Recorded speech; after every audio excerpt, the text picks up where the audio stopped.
Welcome to the burning issues. मैं हूं Mirza Nazim bag. आज की इस वीडियो में हम खास टॉपिक पर बात करने वाले हैं। वो ये कि रिसेंटली यूएस की एक कमीशन है, उसने हिंदुस्तान को लेकर एक रिपोर्ट दर्ज की। वैसे वो एनुअल रिपोर्ट होती है, उसमें तमाम कंट्रीज का सर्वे किया जाता है। वो रिपोर्ट का नाम है USCIRF यानी United nation international commission on religious freedom. मतलब ये उन कंट्रीज पर अपना ध्यान लगाते हैं, उनको देखकर ये रिपोर्ट निकाल लेते हैं जहां पर माइनॉरिटीज के राइट नहीं दिया जाता, जहां पर माइनॉरिटीज के हुकूक नहीं दिए जाते, उन पर अत्याचार किया जाता है। मगर फिलहाल यूएस की इस रिपोर्ट को हिंदुस्तान ने रिजेक्ट किया है। तो वो कौन से इशूज हैं जिसकी बेस पर हमारे हिंदुस्तान को उन्होंने सीपीसी रैंक में दाखिल किया है, इसके अलावा हम ये भी देखेंगे कि ये इस रिपोर्ट की हकीकत क्या है। सबसे पहले मैं आपको बता दूं कि इस रिपोर्ट के जो मेंबर होते हैं तो दोनों पार्टी के होते हैं, रिपब्लिक पार्टी के भी और डेमोक्रेटिक पार्टी के भी। जैसे कि फॉर एग्जाम्पल हमारे मुल्क हिंदुस्तान में दो बड़ी पार्टीज है, एक बीजेपी है, दूसरी कांग्रेस है। इसी तरह यूएसए के अंदर दो बड़ी पॉलिटिकल पार्टीज है, एक रिपब्लिक पॉलिटिकल पार्टीज है और एक डेमोक्रेटिक पार्टीज है। रिपब्लिक पार्टीज है जिसकी अभी रूलिंग पार्टी के जो प्रेसिडेंट हैं डोनाल्ड ट्रंप, वो रिपब्लिक पार्टी से बिलोंग करते हैं, और जो फॉर्मर प्रेसिडेंट है बराक हुसैन ओबामा, वो डेमोक्रेटिक पार्टी से बिलोंग करते थे। तो ये दोनों भी पार्टी के मेंबर इसमें होते हैं।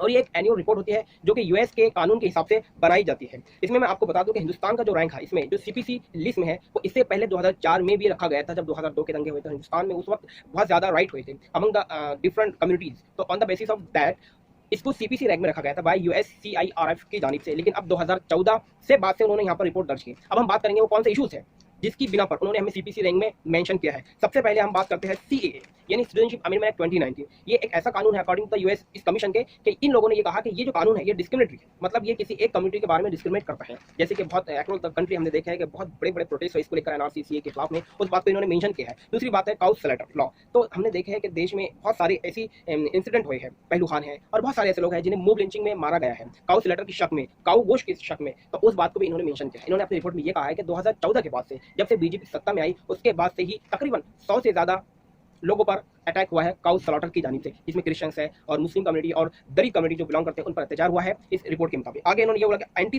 Convergence law. देखिए एंटी कन्वर्जेंस लॉ ऐसा है, मतलब एक मजहब से हम दूसरी मजहब में कन्वर्ट नहीं हो सकते। देश में 10 स्टेट ऐसी है जहां पर इसका लॉ बनाया हुआ है कि कोई भी पर्सन दूसरे रिलीजन को डाइवर्ट कन्वर्ट नहीं हो सकता। तो इसमें क्लियरिटी नहीं है अकॉर्डिंग टू दिस कमीशन, इसमें क्लियरिटी नहीं है। तो इसकी बेस पर भी हमें इसमें रखा गया है। और दूसरा जो मेजर उन्होंने कंसर्न किया हमारे हिंदुस्तान पर वो ये है कि दिल्ली का जो रिसेंटली राइट हुआ 2020 के अंदर, उसमें उन्होंने बहुत बड़ा उन्हें मुद्दा मिला। वो ये कि बहुत सारे ऐसे इंसिडेंट हुए हमने देखे हैं कि मस्जिद के ऊपर जाके लाउड स्पीकर को निकालकर उसमें झंडा फहराना, उसके अलावा मस्जिदों को जलाना, कुरान को जलाना, ऐसे इंसिडेंट हुए हिंदुस्तान में। उस इंसिडेंट को उन्होंने इस रिपोर्ट में मेंशन किया है। तो उम्मीद करता हूँ आपको कुछ जानने को समझने को मिला होगा। लेकिन इसका इंपैक्ट हमारे हिंदुस्तान पर क्या मिला है मैं आपको बता दूँ। देखिए ये रिपोर्ट ऐसी होती है कि ये रिपोर्ट जो कमीशन है ये रिपोर्ट अपने यूएस प्रेसिडेंट को सौंपती है, और यूएस प्रेसिडेंट के इख्तियार में ये होता है कि वो इस रिपोर्ट के मातहत किसी भी कंट्री पर कुछ सैंक्शन लगा सकते हैं।